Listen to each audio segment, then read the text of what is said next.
नमस्कार दोस्तों, stories wise में आपका स्वागत है। आज की कहानी है सासू माँ जब सब कुछ मायके से ही लाना है तो काम भी मायके का ही करूंगी ना। फटाफट रसोई का काम निपटाकर संध्या अपने कमरे में दौड़ी चली आई। बाहर घर के सदस्य सब तैयार हो चुके हैं और संध्या है कि अभी तक तैयार ही नहीं हुई। जानती थी कि अगर 10 मिनट के अंदर तैयार नहीं हुई तो सासू माँ अच्छा खासा हंगामा कर देगी, क्योंकि पहली बात तो यह है कि जब वह तैयार हो जाती है तो उनसे सब्र नहीं होता। और दूसरी और जरूरी बात कि आज उनकी बेटी रोमा के घर प्रोग्राम था। यह तो शुक्र मनाओ कि संध्या ने रसोई में जाने से पहले खुद के कपड़े तो निकाल कर रख दिए थे। अब फटाफट हाथ मुंह धोकर कपड़े चेंज कर लिए। हल्का फुल्का मेकअप ही किया ही था कि इतने में बाहर से पति मयंक की आवाज आने लगी। अरे संध्या, कितनी देर लगेगी तुम्हें? जल्दी आओ, देरी हो रही है। इससे पहले कि संध्या कुछ कहती सासू माँ राशि जी ने चिल्लाना शुरू कर दिया। अभी खुद के मायके का काम होता तो फटाफट तैयार हो जाती, लेकिन यहाँ तो प्रोग्राम मेरी बेटी के घर पर है तो बस लेट करने में लगी हुई है। जब कह दिया था कि जल्दी तैयार हो जाना तो तैयार नहीं हो सकती थी। बस धीरे धीरे समय बर्बाद करने में लगी हुई है। बस अब पता था कि सासू माँ ने चिल्लाना शुरू कर दिया है, अब सबका मूड खराब होना लाजमी है। अब जब तक सब उसे दो चार बातें ना सुना लेंगे तब तक सबको चैन नहीं मिलेगा।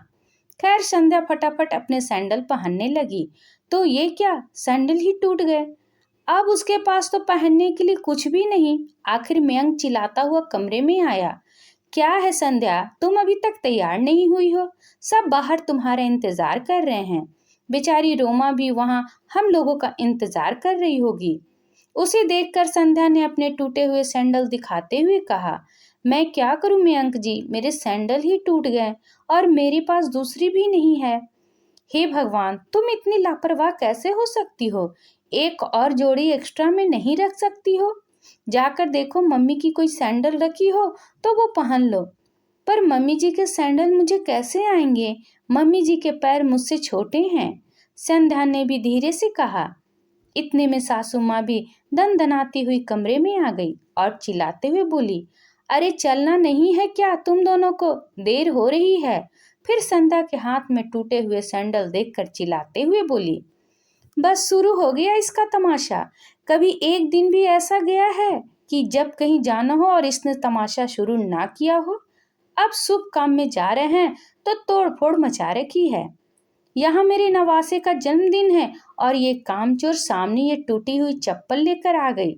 संध्या ने अपने आप को संभालते हुए कहा, पर मम्मी जी, मैंने जानबूझकर तो नहीं तोड़ा ना, ये काफी पुराना हो गए थे। उस दिन मैंने आपसे कहा भी था मम्मी जी मुझे सैंडल लानी है, पर आपने मुझे पैसे देने से मना कर दिए थे। बेटे के सामने अपनी पोल खोलती देखकर सासू माँ संध्या पर चिल्लाते हुए बोली, हाँ तो पैसे का पेड़ पर उगते हैं क्या? तेरे मायके गई थी तब से ले आती वहां से। क्या इतना सा तेरे मायके वालों को नहीं दिखता? और मैं तुझे लेकर जा ही रही थी ना बाजार, लेकिन अब तेरे काम ही पूरे नहीं हो तो मैं क्या कर सकती हूँ? जिसको नाटक करना है वो तो कहीं से भी कुछ भी नाटक कर लेता है।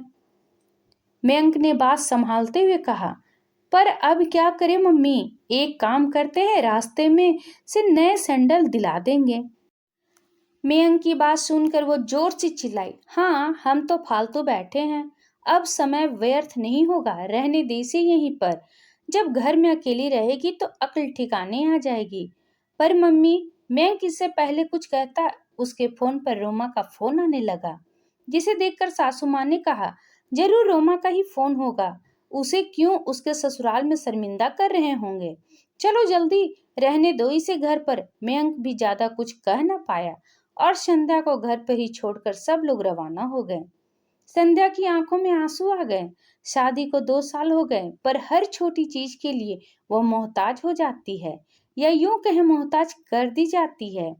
मयंक अपनी सारी सैलरी अपनी माँ के हाथों में रखता है, यहाँ तक कि संध्या के हाथों में कुछ नहीं देता। संध्या अगर जरूरत भर के पैसे भी मांगती तो उससे कह देता कि माँ से ले लो।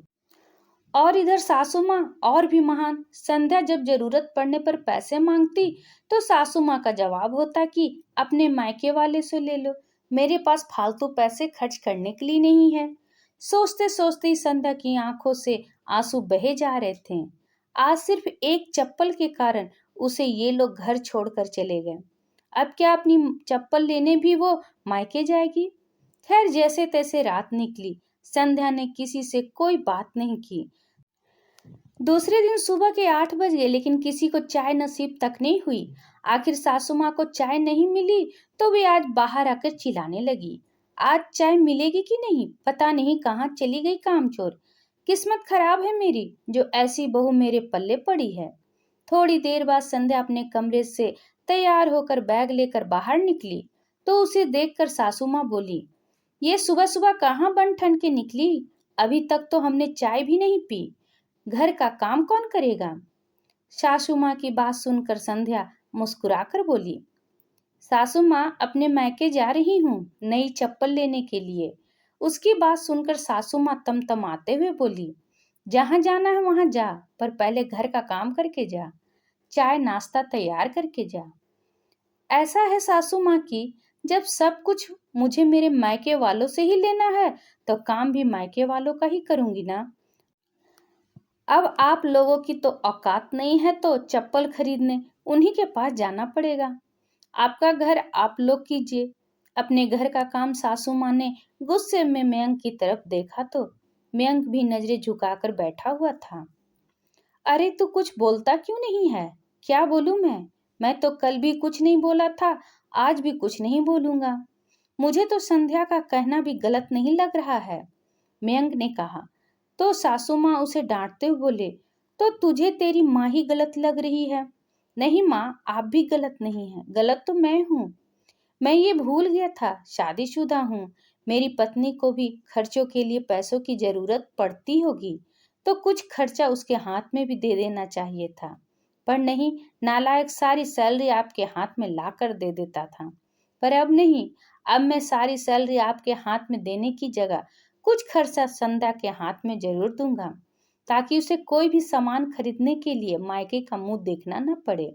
आखिर बेटे को बहू का पक्ष बोलते देखकर सासू माँ से कुछ कहते हैं ना बना। वहीं उस दिन मयंक ने छुट्टी लेकर संध्या को उसकी जरूरत की चीजों को शॉपिंग करवाई। आशा करते हैं ये कहानी आपको पसंद आई होगी। इस पर आपकी क्या राय है कमेंट करके जरूर बताएं। अगर पसंद आया तो प्लीज लाइक एंड सब्सक्राइब करना ना भूलें। इसी तरह मेरी और भी कहानी सुनने के लिए कृपया बेल आइकन बटन को दबाना ना भूलें। वीडियो देखने के लिए आपका बहुत बहुत धन्यवाद।